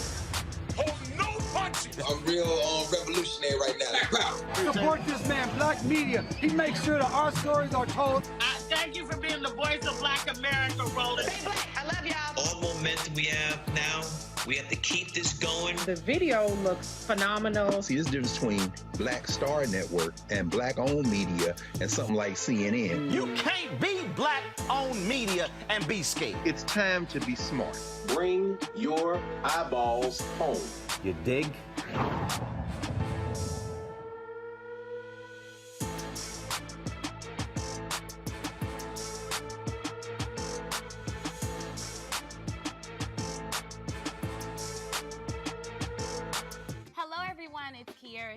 Hey, I'm Taj. I'm Coco. And I'm Lily. And we're SWV. What's up, y'all? It's Ryan Destiny, and you're watching Roland Martin Unfiltered.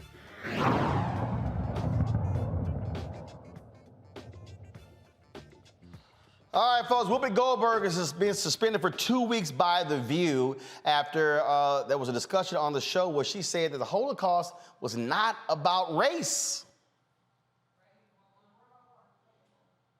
Also, if you're going to do this, then let's be truthful about it, because the Holocaust isn't about race. No, it's not about race. Ethnicity. Well, no, it's about a different race. But it's not about race.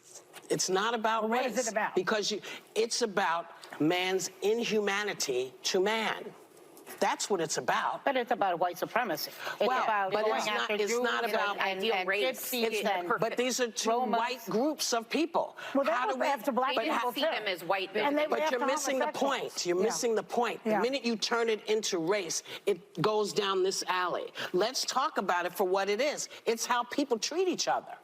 It's a problem. It doesn't matter if you're black or white, because black, white, Jews, everybody eats each other. So is it, if you're uncomfortable, if you hear about mouse, should you be worried? Should your child say, oh my God, I wonder if that's me? No, that's not what they're gonna say. They're gonna say, I don't wanna be like that. Well, hopefully. I don't want to be cool. Yeah, and most kids, they don't want to be cruel. No, they don't. And we're living in an era where people. Well, that conversation led to a lot of heat. The ADL responded. Their leader came on the show the next day for a conversation. Whoopi apologized for the comments, saying she was corrected. There were people who was absolutely saying she needed to be shut down, needed to be fired. ABC then suspended her for 2 weeks. When it was also interesting, there were a number, I had different people, there were different folks, some who were Jewish, who were saying that, well, Whoopi was right about that it's not a race. Others said it's a religious group. Others were like, she's absolutely dead wrong, that you can't deny this whole deal. Reese, what do you make of the suspension? And others who will say, wait a minute, is it possible for somebody to simply make a mistake, get corrected, apologize, and stay on the air versus saying fire them or get rid of them for 2 weeks? Your thoughts? Well, number one, she's a black woman, so she got her N-word wake-up call with that situation. Even though she's the leader of The View, they came right out and treated her like an N-word. So there's that. But I actually think that the suspension is actually the best outcome for her. I think 2 weeks is enough time to where you have more people saying that it's excessive rather than people saying that it's not enough. And even people that have called for more, they're more so on the defense now, trying to kind of walk that back. And so even though, some might perceive it as being unfair, at least she does her 2 weeks. And then I think she can move on from the discussion, given that she's apologized fully, she's opened up dialogue. And, as a matter of course, it's just a good idea to usually stay in your lane. If you're not a scholar in certain things, you should really just stay in your lane. I'm not going to speak on experiences that I don't have that worldview from, whether it's about LGBTQ issues or whatever kind of historic issues that are so many emotions that are involved with them that people take very seriously. It's just usually a good idea to kind of take a back seat and talk a little bit less, unless you are truly, truly, truly studied in that. And she came out and admitted that she needed more learning on the topic of the Holocaust and all that kind of stuff. Usually it's a good idea just to be a little more quiet. So lesson learned for her. And I think that she will be able to move on, and at least she still gets to keep her job. Seth Abramson is a lawyer, also a writer. He put this on Twitter. Go ahead and pull the tweet up, folks, and you'll actually see it. I'm going to read it for folks. Y'all should zoom that in. But he wrote, Jews aren't a race, period. Whoopi Goldberg was suspended for failing to take the Nazis' view of Jews that we are a race. While I understand the Nazi view of Judaism means the Holocaust was in a demented way about race, the reaction to Goldberg's comments was excessive. Now, a lot of people disagree with him, and he was sitting here going, wait a minute, I'm talking about me. And so it was like all this back and forth that was going on there. And so when you talk about Teresa, just like you got people who support Joe Rogan, who are mad that artists are pulling their music from Spotify because of his comments about COVID on his show. Others are saying, oh my goodness, we're going too far. Why can't people admit a mistake versus be completely decimated and suspended? Just want to get your thoughts on it. I find it very interesting, when we have it, again, it kind of goes back to our earlier conversation about owning your own mediums, right? So, Whoopi is getting suspended for 2 weeks, but how many times have we seen individuals on Fox News, correspondents really, has been making so many objections and so many various issues against Black people, and yet they're still on the next morning. So it's like, really, you just have to really own that space. But I also, I feel Whoopi did what she was supposed to do. She is on The View as a commentator, as an opinionist. So it's kind of hard for me to say, like, I don't expect Whoopi to give her opinion about something that historically happened. I think anytime we look at American history, there are so many interpretations. people still think, us marching with Martin Luther King didn't make sense. So there's so many narratives that I think can come from everybody's own perspective of what American history actually is. So to get, punished for not just the lack of education, just for a difference of opinion, I think it's absurd. It is, look, the reality is when you're in the business of giving opinions, this is likely going to happen. That it's going to happen, where you say something, you tick some folks off, and when you're dealing with people who are in charge, the reality is they are, how do you end controversies? How do you quell them? How do you, stop them from continuing? You've got advertisers who start pulling out. There's a whole lot of factors that actually go into this, and so I think that's one of the things that you see happening here. This is the world that we're living in, and all these people, I'm so sick of this stupid phrase, canceled. Especially with people who yell about being canceled, but you're actually on a media outlet talking about you're canceled. So how in the hell are you on the media outlet? It just gets it gets so stupid with some of these people when they start talking about, oh my goodness, I'm being canceled, and it's kind of like, yeah, okay, no, you're not, so stop it. So Whoopi will be back, folks, in a couple of weeks. All right, that is it for us. Teresa, I certainly appreciate it. Thanks a lot, Teresa. Thanks for pitching in at the last second. Dr. Greg Carr, he, of course, is with his family in Nashville. His mother passed away. The funeral was today. The homegoing was today. Also, Faraji Muhammad is now doing his 2-hour-a-day show on the Black Star Network. And so we'll be full steam ahead next week, of course. And so, folks, that's it. Don't forget, please support us. Download the Black Star Network app, of course, on all available platforms, Apple phone, Android phone, Apple TV, Android TV, Roku, Amazon Fire, Xbox One, Samsung Smart TV, and, of course, support us on with our Bring the Funk fan club. Every dollar you give goes to support the show. And that is, of course, $, RM Unfiltered. PayPal is R Martin Unfiltered. Venmo is RM Unfiltered. Zelle is RolandSMartin.com. RolandMartinUnfiltered.com.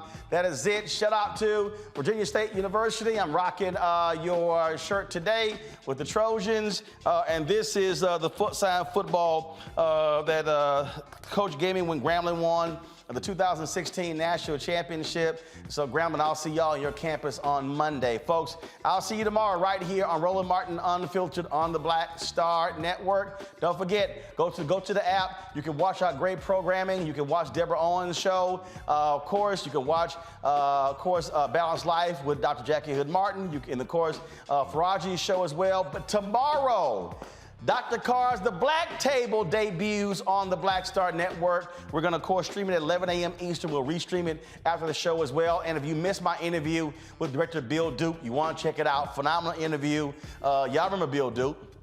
In Car Wash, he was in Minister Society. He's a director, phenomenal work. So great conversation with him. We talked about his book as well. So absolutely entertaining conversation. You don't want to miss it. And folks, that's it. I'll see y'all tomorrow.